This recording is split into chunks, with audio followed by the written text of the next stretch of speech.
The day had started like any other. The office was buzzing, the usual hum of productivity filling the space around me. I sat at my desk, sipping my coffee, feeling the quiet satisfaction of a job well done.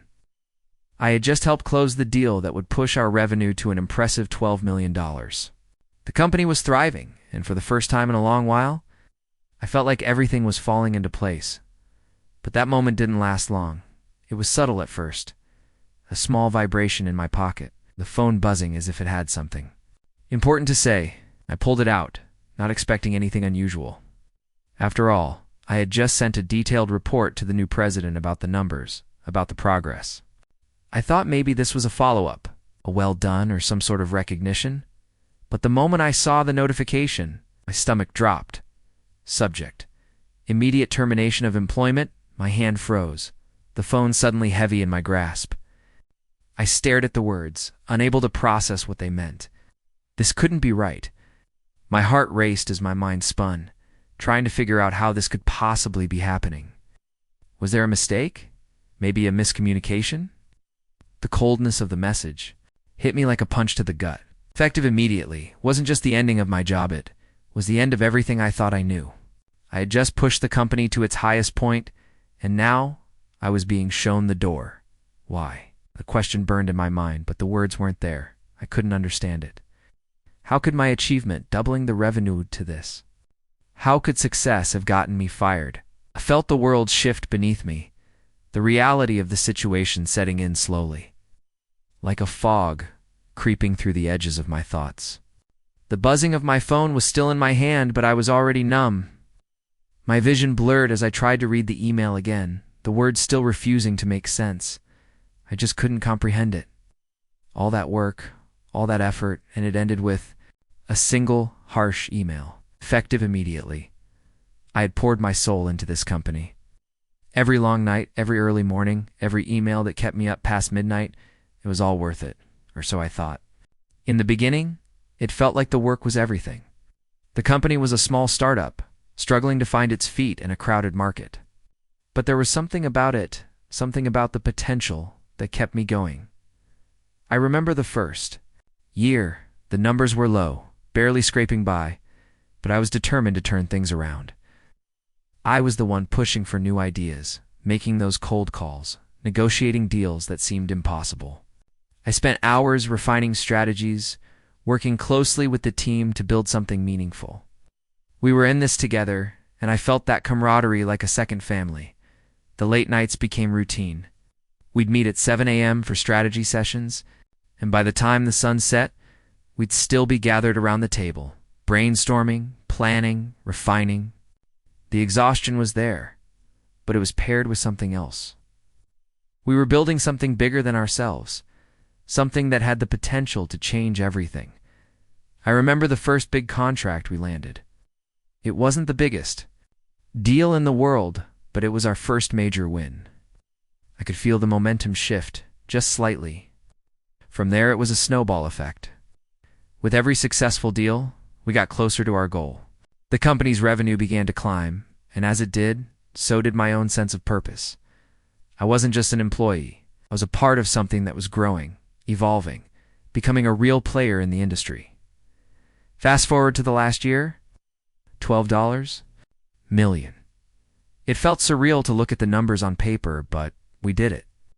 We had grown from a small, struggling business into a powerhouse. We were thriving. And I had been at the center of it all, leading the sales, guiding the team, making decisions that had propelled us forward. I was proud of what we'd accomplished, proud of the work we had put in. There were moments of celebration, too. Late-night dinners after closing a major deal, high fees after hitting our quarterly targets. The excitement was palpable, the kind. A feeling you get when you know you've done something right. Every milestone we hit felt like a personal victory. But as the company grew, so did the pressure. The stakes were higher, and the expectations were greater. The bigger we got, the more I pushed. And the more I pushed, the harder I worked. It wasn't just about revenue anymore. It was about making sure the company stayed at the top. We didn't fall behind. I thought we were on the same page. I thought we were all working toward the same goal. I'd given everything to this place, and I thought they saw it. I thought they would appreciate it. But looking back now, I wonder if that was where everything started to shift. Maybe it wasn't enough to just bring in numbers. Maybe it was never about the work. Maybe it was about something else entirely. It started so quietly, almost imperceptible at first. But slowly, the shift became undeniable. I had always prided myself on being tuned into the energy of the office. It was something I'd learned early on, the rhythm of a team. The way everyone moved together, the little cues that showed if something was off. And it wasn't just the numbers, not this time. There was something deeper, something more unsettling. The first sign came during one of the meetings with the new president. He'd just taken over, and while I was optimistic about what we could achieve together, I couldn't shake the feeling that he was different. There was an edge to him, a coldness that I couldn't place. At first, I tried to chalk it up to the typical nervous energy of someone new to a leadership role. But then the encounter started to feel colder. Brief interactions that once held warmth and familiarity were now curt, distant. I could feel the change in the air the moment I stepped into the boardroom. The once energetic, free-flowing conversations were replaced with rigid, clipped exchanges. The leadership that had always felt like a team now seemed fractured.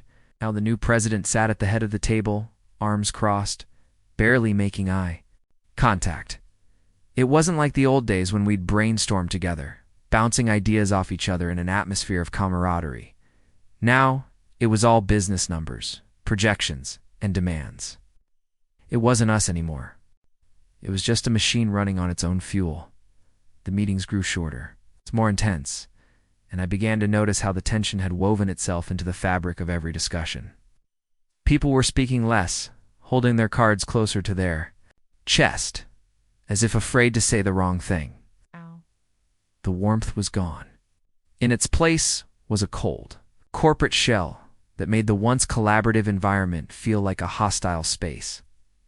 I caught myself lingering outside the president's office more than I ever had before, just trying to get a sense of where his mind was. But I never caught him in the middle of anything productive. Instead, I saw him with a faraway look scrutinizing the numbers, talking to people with a kind of detachment that was hard to ignore.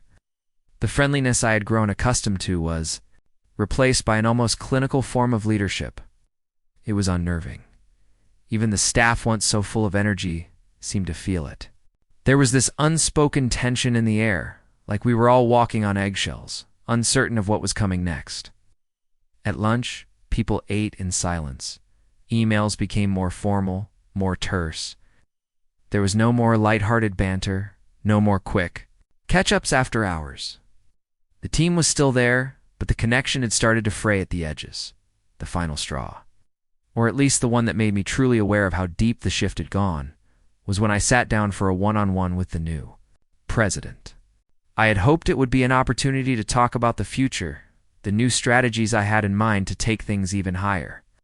But as soon as I entered his office, I could feel it. The conversation wasn't warm, it was interrogative, cold even. The questions weren't about how I could help, they were about whether I was a threat. It wasn't just my numbers anymore, it was me. "Are you loyal to the company?" he asked, his gaze never leaving the papers on his desk. The words hung in the air, and for a moment, I couldn't breathe. It was the first time I had been asked a question like that, and it felt like an accusation, a shift in the balance. I left the meeting with a nagging sense of unease, a gnawing suspicion that things were changing. But the real question was why. The office, once a place of camaraderie, now felt foreign. People walked around like ghosts in their own space. There was no more collaboration. There was no more teamwork. Just distant, formal exchanges. And I couldn't shake the feeling that I wasn't part of the new vision anymore. It all came crashing down in an instant. I had just closed the biggest deal of the quarter, a deal that I knew would push the company to new heights. I had worked so hard for this moment, pushing past every obstacle, navigating endless negotiations, and guiding the team through the complexities. And now, here I was watching our revenue climb to an unprecedented $12 million. It was supposed to be a moment of celebration. It should have been. But something felt off. The phone call from the new president that afternoon was the moment everything shifted. and I still couldn't wrap my head around it. "Can you come by my office?" he asked, his voice flat, detached. I knew what I was expecting. Quick conversation. Maybe a thank you. The usual praise for my efforts. But the moment I stepped into his office, I felt it. The coldness. He didn't even look up from his desk when I entered, just nodded for me to sit down. I waited for him to acknowledge my success, to say something positive about the numbers, but instead the silence stretched out, thick and uncomfortable. And then, in the most unexpected way, the betrayal began to unfold. "Congratulations on the numbers," he said, his tone devoid of any warmth. "But I'm not sure you understand the full implications of what you've done." He paused, still, not looking at me, his fingers tapping the desk, as if trying to compose the words. I was confused. "What do you mean?" "Steal these results. They're exactly what we've been working toward, right? The revenue has doubled. We've achieved our goals." I could feel the frustration creeping into my voice, but I was still trying to make sense of it all. Why wasn't he seeing this as a victory? "You've made us too successful, too fast," he said, finally looking up at me. His eyes were cold, calculating. "That kind of growth causes panic. We can't keep up with it. It's too much. We're not prepared for the next steps." I was stunned. It didn't make sense. Was he seriously telling me that my success was the problem? "You're saying we're too successful?" I repeated, my voice rising in disbelief. "This is what we wanted. You brought me here to help grow the company, to make us more competitive, and now you're saying my efforts are a problem?" He leaned back in his chair, the coldness in his posture matching the chill in his words. "It's not about what you've done, it's about how you did it. Made a move without consulting me. You've disrupted the balance. Now I'm left with the mess." My heart sank. Disrupted the balance. I had made us millions. I had been the one pushing for every success we'd seen. I had spent sleepless nights crafting the strategies that led us to this point, and now it was all coming back to haunt me. "What does this mean? Are you saying that my success was a mistake?" I asked, struggling to hold back the anger rising in my chest. There was no apology in his response. No recognition of my dedication, my sacrifices. It's just a cold dismissal. "I'm not saying it was a mistake. I'm just saying it was too much, too fast. I need you to step aside." It hit me like a slap in the face. The man I had trusted, the person I had worked so hard to impress, was telling me that my greatest achievement was now a liability. The very success I thought would earn me respect was now the very thing that cost me everything. I stood up, my hands shaking, but I refused to let him see it. "So that's it? I'm fired." "Yes," he said, his voice final, cold, effective immediately. The door slammed behind me as I left his office, but the real weight hit once I was alone, walking down the empty hallways. I had done everything right. I'd made the company better, more profitable. And this was how I was repaid, betrayed. By the very person I had helped push to the top. I couldn't process it. Couldn't understand why my success had become my downfall. But one thing was clear. Everything I thought I had worked for, everything I thought I had earned, was nothing more than a fleeting illusion. The hallway felt longer than usual as I walked away from his office. Each step was heavier than the last, and the buzzing of the fluorescent lights above me felt deafening. I should have felt anger, rage even, but all I could feel was a suffocating numbness. I couldn't make sense of it. How had things gone so wrong? I had just done what they had asked me to do. I had doubled the revenue. I had worked late, sacrificed time with my family, made countless calls, and poured my soul into making this company a success. This was how I was repaid. Fired, without even a shred of appreciation. The world felt alien to me as I walked through the office. It's the same office where I had spent countless hours planning, strategizing, meeting with. Clients suddenly felt like a foreign place. The chairs that had once felt like home now seemed so cold, so empty. The buzz of the open plan space, which had always been filled with energy, was now just a dull noise in the background. I passed the conference room where we had celebrated our biggest wins, where my team and I had high-fived after landing the biggest deals, laughing and clinking glasses. The echoes of those moments now felt distant, like they belonged to someone else. someone else who had a place here, someone who wasn't being shown the door. I reached my desk, and for the first time, I felt the full weight of it. My chair, usually a place of comfort, felt like a cold prison. I stood there for a moment, just staring at my desk. The papers, the empty coffee mug, my notebook with scribbled notes from meetings I thought were important. It all felt so light, pointless now. I wasn't even sure what to do with myself. The desk that had once been a symbol of my hard work, my success, was now just a reminder that nothing had mattered.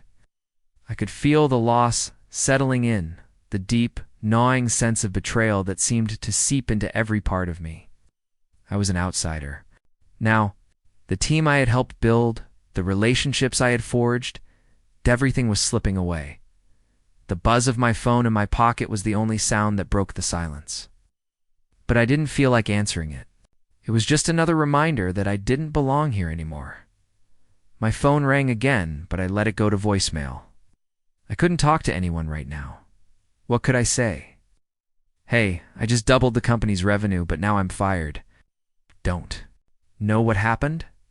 The absurdity of it all made me want to laugh, but I couldn't. I reached for my jacket, feeling the weight of my keys in my pocket, and for a moment, it felt like I was leaving someone else's life behind. How had I gone from being the person who helped the company succeed to someone who was being cast aside? It didn't make sense. But there I was, standing in the middle of the office. The place that had once felt like home, now foreign and unrecognizable. Walked out, but the empty feeling in my chest followed me. I couldn't shake it. The sense of isolation was suffocating. I had given everything to this place. I had made sacrifices that most people would never understand, and yet none of it seemed to matter. It was as though the world had turned on its axis, and I was left standing in the middle of it. Trying to make sense of something that didn't add up, the nights were the hardest. During the day, I could keep up the facade, the illusion that I was fine. But when the sun set, when the world quieted down, everything hit me in waves. The phone calls, the missed messages, the emails I couldn't bring myself to open, they all piled up, a reminder of everything I had lost. The weight of the betrayal was too much to carry. I had given everything to that company. Late nights, long weekends, hours of work that bled into days. Everything had been for the company, for the team. And now, I was left here, empty, lost, wondering how I had missed the signs. How had I gone from being their star player to being discarded in the blink of an eye?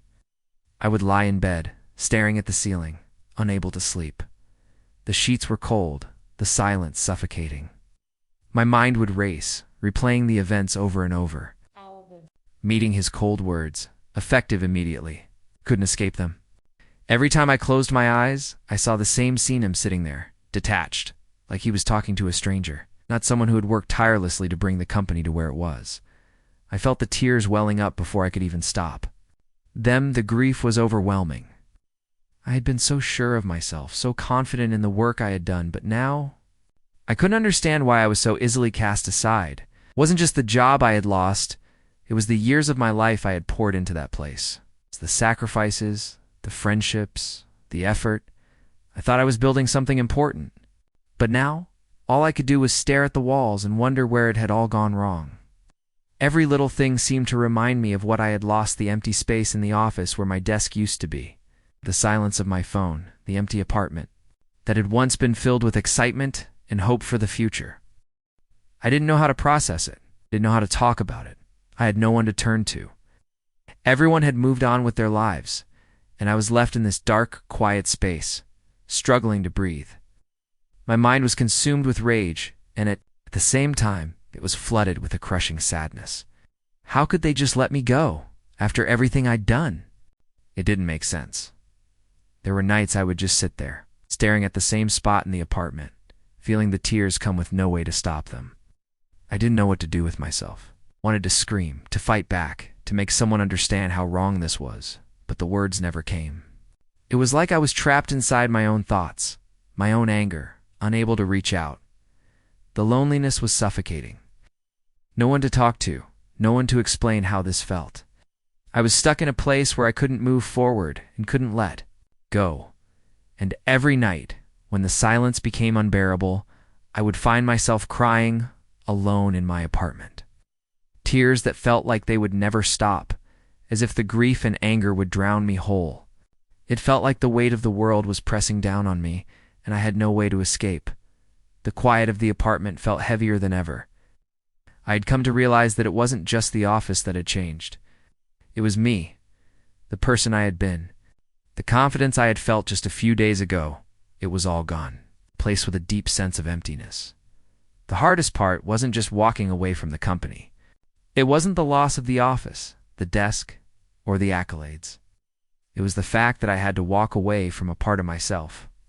All those late nights, the personal sacrifices, the trust I had put into my work kit wasn't enough. Left staring at the consequences, trying to make sense of it all, I'd returned to my apartment after being escorted out of the office. The door had slammed behind me, and the sound echoed in my mind, not knowing what to do. There was no longer a place for me at the company. But even worse, I wasn't sure where I fit anymore. It felt like my identity had been tied up in that role, in that position. And now, with it gone, I felt adrift. The apartment was quiet, too quiet.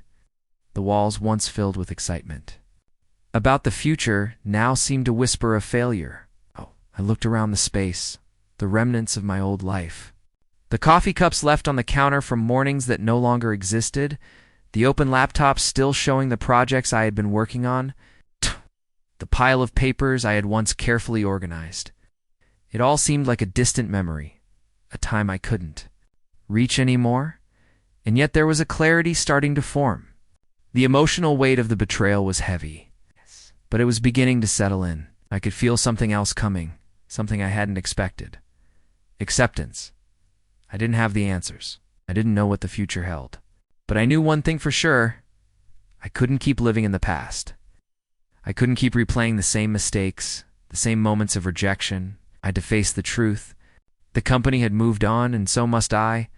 I walked into the bedroom and looked at the suitcase that had been sitting in the corner, unopened since the day I left the office. For the first time, I didn't hesitate. I started packing my things. The clutter I had ignored for so long, the stacks of papers, the books, the mementos of a life that seemed so different now. Each item felt like a final piece of the puzzle falling into place. I had to let go. I had to move on, no matter how painful it was. Packing felt like a small act of defiance, like I was reclaiming some part of myself that had been stolen. My mind was clearing. The fog began to lift. The anger still simmered, but I could feel a new energy rising, a drive to push forward, to take the next step, even if I didn't know where it would lead. The office had been my world for so long, but now it was just an empty building, filled with memories I could no longer reach. And I realized that the life I had built there wasn't the only life I could have. It wasn't the only thing that defined me. As I closed the door to my apartment and left for the last time, a strange sense of clarity settled in. It wasn't the end. It was just a new beginning, one I hadn't planned for, but one that was now mine to shape. And with that realization, I knew I was finally ready to move on. I had tried to let it go, tried to walk away and focus on what came next, but the questions kept haunting me. Why? Why had I been fired?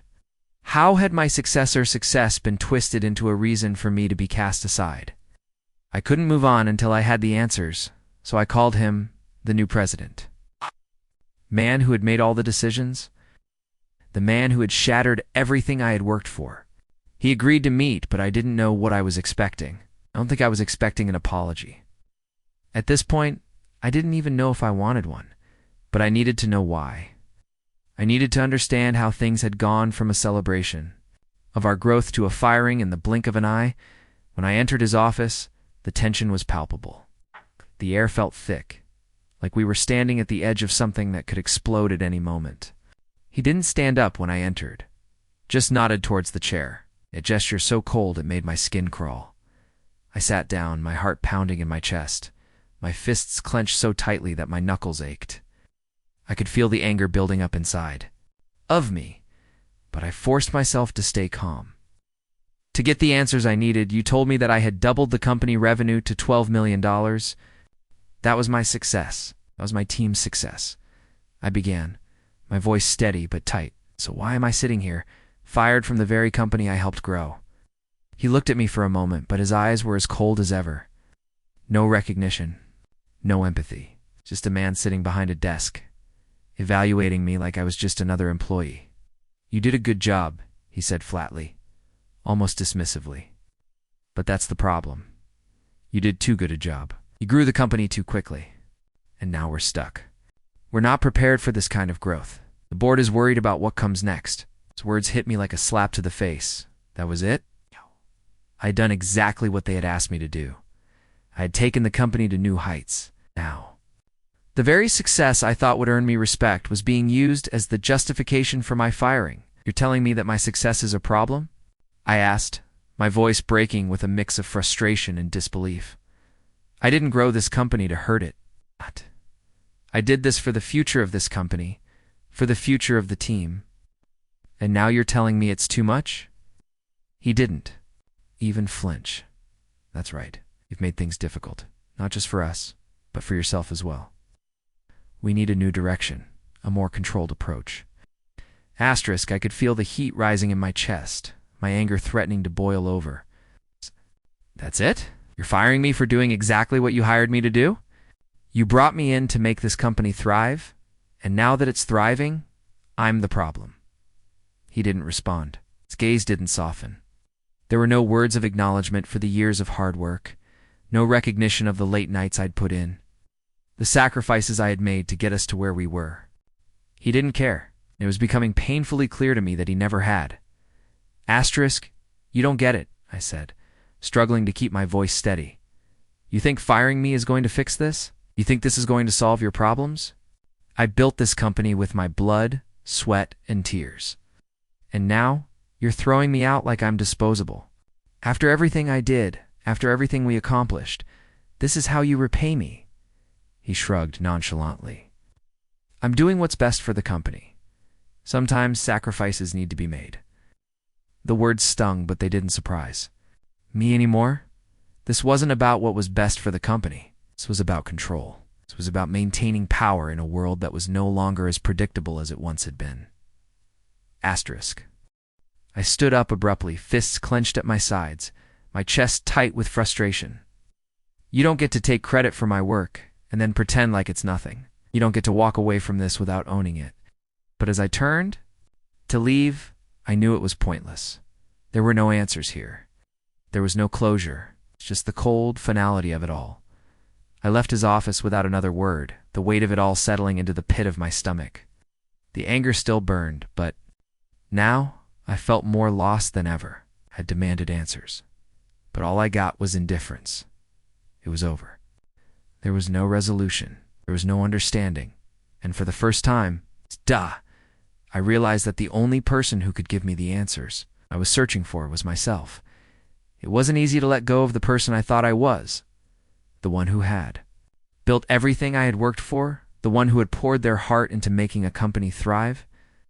But slowly, I realized that I couldn't keep holding on to a version of myself that no longer fit. I had to rebuild. I had to learn how to be someone else. The first step was therapy. I had never been the type to seek help. I had always thought I could fix things on my own, that the work would speak for itself. But after everything that had happened, I couldn't afford to keep pretending like I was fine. So, I found a therapist. Someone who could help me make sense of the emotions that had been swirling inside me for so long. The first session was awkward. I didn't know how to express the anger and confusion that had built up. But as the weeks passed, it became easier. I started to understand why I had felt so hollow, so lost. It wasn't just about the job. It was about the part of myself I had given up in the process. The person who had defined their worth by their success had to be redefined. Piece by piece, the sessions weren't easy, but they were necessary. Each one helped me untangle the mess of emotions, the self-doubt, and the rage I had been carrying. Slowly, I began to see that I was more than the job I had lost, more than the revenue I had generated. I was someone who was capable of rebuilding, of learning, of growing, no matter the circumstances. It wasn't just about the emotional work. It was also about physical healing. I started exercising again, something I had let slip when I was too consumed with work. The feeling of pushing my body, of exerting myself in ways that weren't tied to profit margins or deadlines, gave me a sense of control I hadn't realized I needed. The first time I hit the gym after months of neglect, I felt the tension in my shoulders begin to ease. Each drop of sweat was a small victory, a way to reclaim something for myself. I also began reconnecting with old friends. The people who had always been there, who had seen me before I became so wrapped up in my work. It was awkward at first trying to navigate the space between the person I used to be and the person I had become. But slowly, I began to remember who I was outside of the office. The conversations, the laughter, the connection, it felt real. It felt like I was finding pieces of myself again.